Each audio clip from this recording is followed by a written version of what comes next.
Bueno, pues aquí tenemos un problema muy interesante en el que vamos a intentar de calcular la velocidad de un proyectil de forma indirecta.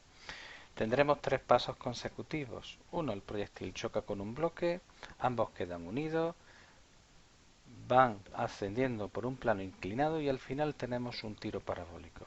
Así que básicamente en función desde la altura en la que se dispara el proyectil y a la distancia a la que cae, vamos a intentar averiguar cuál era su velocidad en el punto B para averiguar cuál era su velocidad en el punto A del sistema y finalmente aplicar el principio de conservación del momento lineal durante el choque entre el proyectil y el bloque para determinar la masa del proyectil. Como comentaba antes, debemos de empezar por el tiro parabólico. En un tiro parabólico,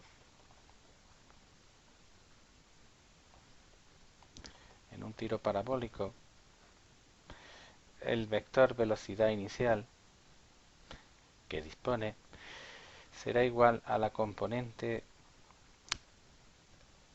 x, que ya veremos que no cambia porque se trata de un movimiento rectilíneo uniforme, por el vector unitario y, más el escalar v sub 0 y por el vector unitario j. ¿Qué ocurre? Que aquí tanto la componente x como la componente y en el tiro parabólico la podemos exponer en función del módulo de la rapidez inicial que tenía, de forma que Vx queda expresada como el módulo de la rapidez por el coseno de 28 grados y por otro lado v sub 0i queda definido como el módulo de la rapidez en el punto B por el seno de 28 grados. Tenemos que recordar que en un tiro parabólico en el eje X lo que tenemos es un movimiento rectilíneo y uniforme, de forma que la posición del proyectil en cualquier instante viene definida como la velocidad en el eje X por el tiempo, o mejor operando, la posición en cualquier instante del proyectil vendrá por el módulo de la rapidez por el coseno de 28 grados y por el tiempo. En el eje Y lo que se está produciendo es un movimiento rectilíneo uniformemente acelerado bajo la acción de la intensidad del campo gravitatorio terrestre, de forma que la posición del proyectil para cualquier instante vendrá dada por la posición inicial del proyectil, en este caso del conjunto bala más bloque, que en este caso sí nos dan esa posición que corresponde con la altura del plano inclinado, más la velocidad inicial del proyectil por el tiempo, más un medio de la aceleración por el tiempo al cuadrado. Como hemos visto, en este caso la aceleración vendrá dada por la intensidad del campo gravitatorio terrestre, de forma que decimos que la posición del proyectil o del bloque y del proyectil en cualquier instante durante el tiro parabólico vendrán dados por la posición inicial del proyectil más la velocidad inicial, en este caso que lo vamos a expresar como la velocidad inicial por el seno de 30 grados por el tiempo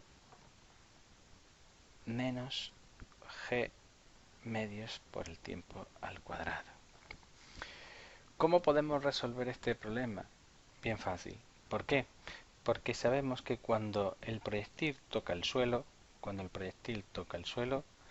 tiene que cumplirse que la posición del proyectil en el eje Y será 0 metros y la posición del proyectil en el eje X será la distancia entre C y D, que también es conocida,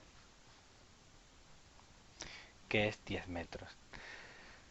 De forma que operando así, despejando la velocidad o la rapidez de la primera ecuación,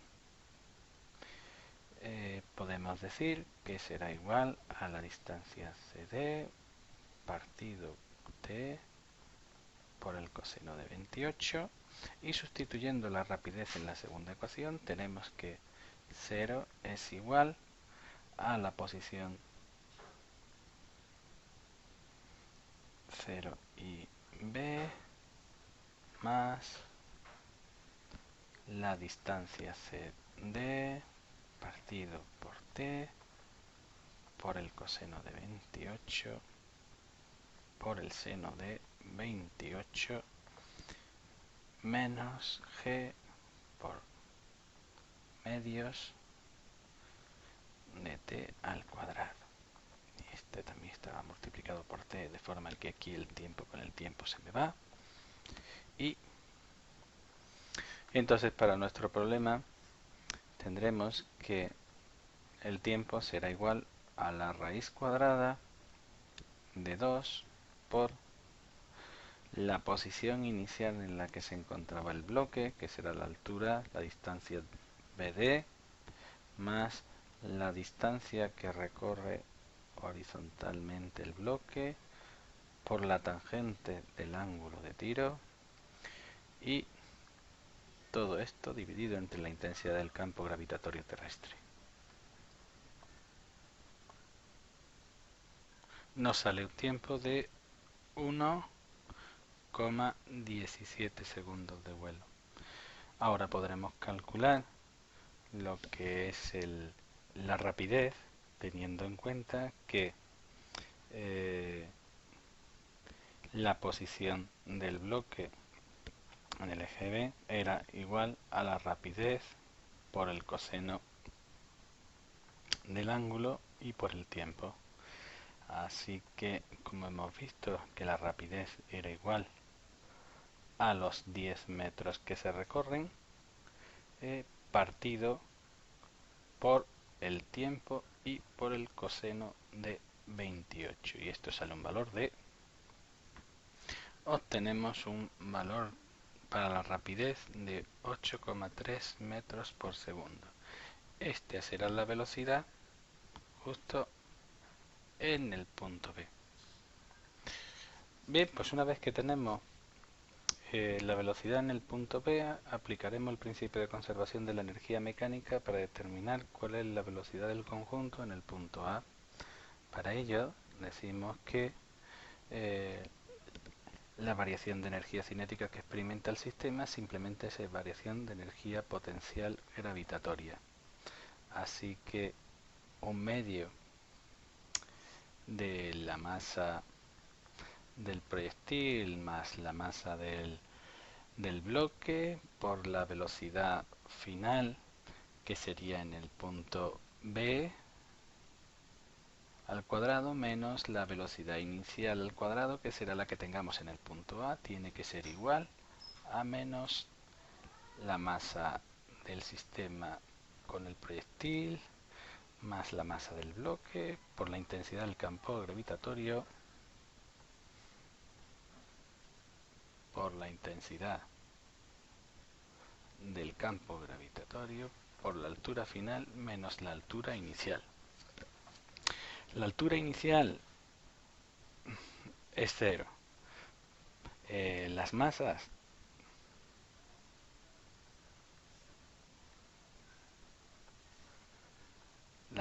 se nos van a ir en el problema. Por tanto, llegamos a una expresión en la que menos un medio de la velocidad en el punto A al cuadrado va a ser igual a menos la intensidad del campo gravitatorio por altura final, que es la que tenía en el punto B, menos un medio de la velocidad en el punto B al cuadrado. Operando y eliminando signos, llegamos a que la velocidad en el punto A del sistema va a ser igual a la velocidad de B al cuadrado más 2 por G y por la altura final en ese punto. Obtenemos una velocidad para este punto de 9,95 metros por segundo. Una vez que tenemos la velocidad en el punto A, lo que vamos a aplicar es el principio de conservación del momento lineal al choque, considerando que tras el choque del proyectil con el bloque los dos quedan integrados. Lo que podemos llegar a ver es que la masa del proyectil por la velocidad inicial del proyectil más la masa del bloque por la velocidad inicial del bloque tiene que ser exactamente igual a la masa del conjunto, como quedan integrados por la velocidad que tiene el conjunto en el punto A. Obviamente aquí podemos eliminar este término porque el bloque inicialmente se encuentra en reposo, de forma que la velocidad inicial del proyectil va a ser igual